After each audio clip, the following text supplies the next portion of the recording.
Soc Emília Ribas, soc responsable de polítiques d'infància de Save the Children a Catalunya.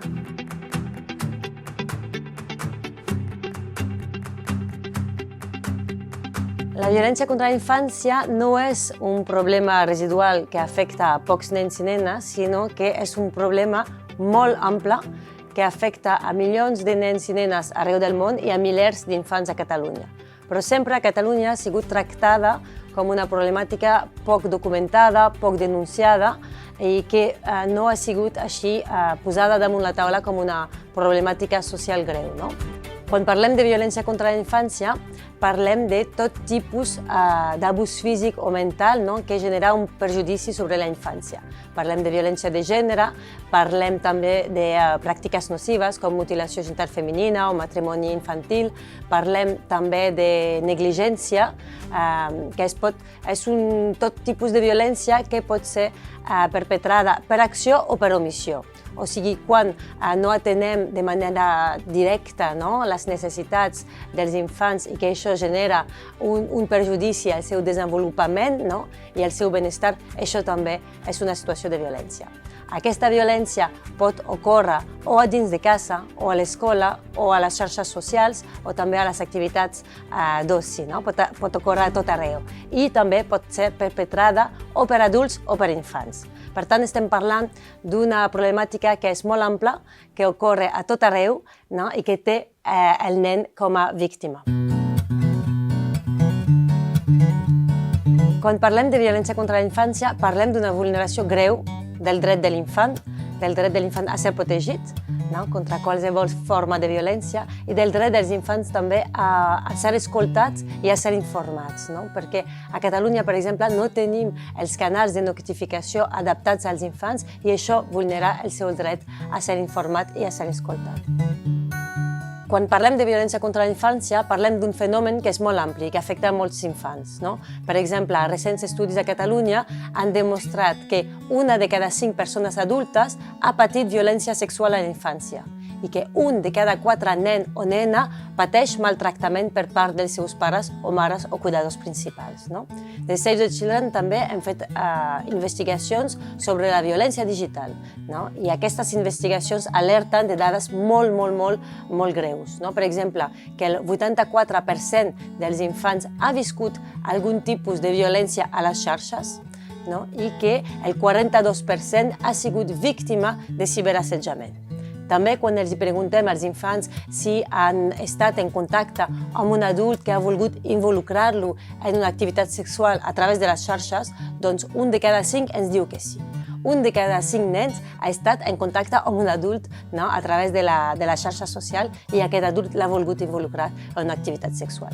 Per tant, estem parlant d'una realitat que és molt preocupant i que està creixent. I encara no els hem donat als infants les eines per protegir-se d'aquestes situacions de violència.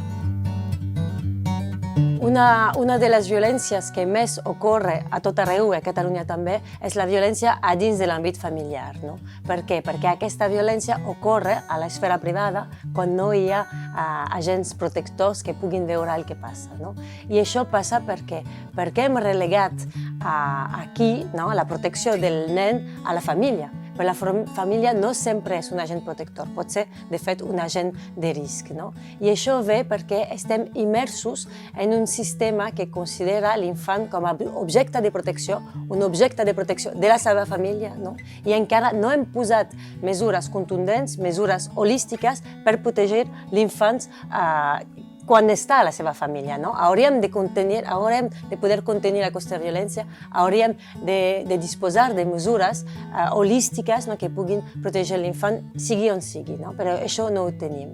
No ho tenim perquè hem considerat l'infant com a objecte de protecció quan aquest és un subjecte de dret. I per considerar l'infant com a subjecte de dret l'hem d'escoltar i l'hem d'apoderar. I és el que hem de fer des de les polítiques públiques. La problemàtica que n'hi ha amb la violència familiar és que es genera una incongruència entre els missatges de t'estimo però el maltracto. I això fa que el nen està totalment destabilitzat, no? I això genera una normalització de la violència. Després l'infant assimilarà l'amor i la violència, no? I això, òbviament, afecta el seu desenvolupament present, no? Com a persona, i deixa rastre també el seu futur, no? Per tant, és molt important preveure mesures per impedir, per evitar aquest tipus de càstig físic o aquest tipus de violència que els infants pateixen a casa. Des de Save the Children creiem que realment per assolir una tolerància zero cap a la violència cap als infants són necessàries moltes coses, però són fonamentals tenint en compte 4 coses, no? Primer de tot, tenir un marc jurídic contundent que prohibeixi totes les formes de violència contra la infància, tal com ho farà la propera llei orgànica de protecció integral dels infants enfront de la violència, no?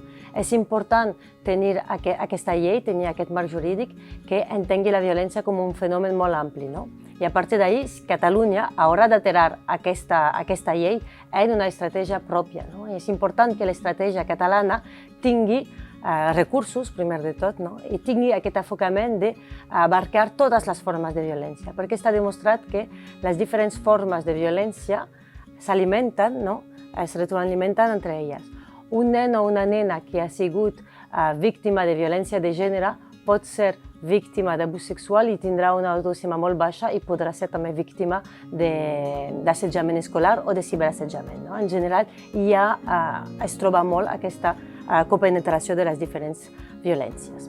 El segon punt és el tema del canvi social. Hem de canviar socialment el paradigma en el que estem.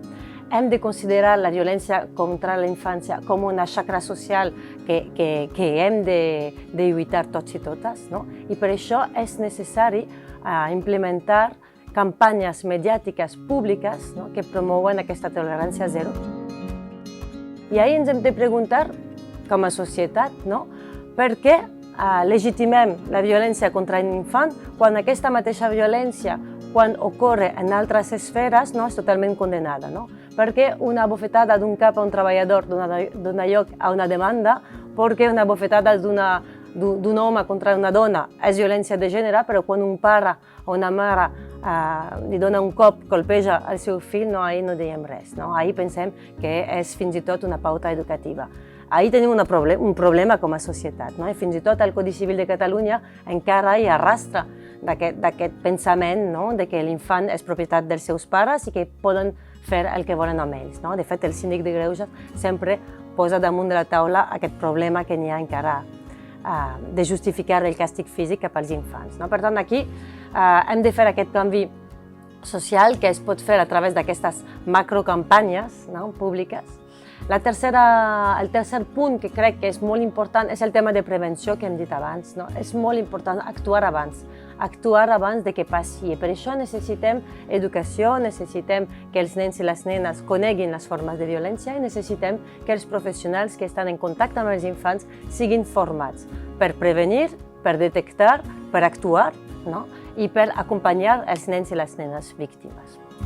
Finalment, el quart punt que crec que és molt important és el tema de conèixer millor aquesta realitat, no? Perquè no tenim macroenquestes que poden donar una miqueta uns dades, no? Reals de quants infants estan patint violència, quin tipus de violència, a quines edats, on ocorre, i un cop tinguéssim aquestes dades que ens diuen l'amplitud del fenomen, no?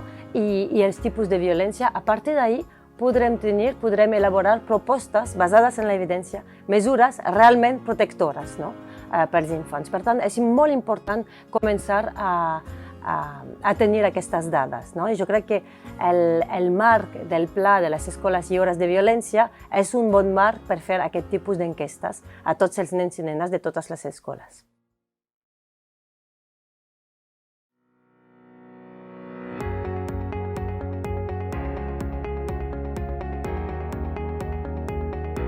Des de Save the Children voldríem fer costat al Departament d'Educació, al Govern de Catalunya, en aquesta iniciativa, no? de millorar la protecció dels nens i de les nenes de Catalunya, i podem oferir formació, podem oferir també les experiències que tenim d'altres països que ja s'han engegat en aquesta via, no? Finlàndia té un pla nacional per lluitar contra totes les formes de violència, no? I ho aborda d'una manera integral. Llavors crec que el nostre paper podria ser aquest, proposar formacions, ajudar en aquest sentit i també compartir bones pràctiques, compartir programes internacionals basats en evidència amb el govern perquè les pugui implementar aquí.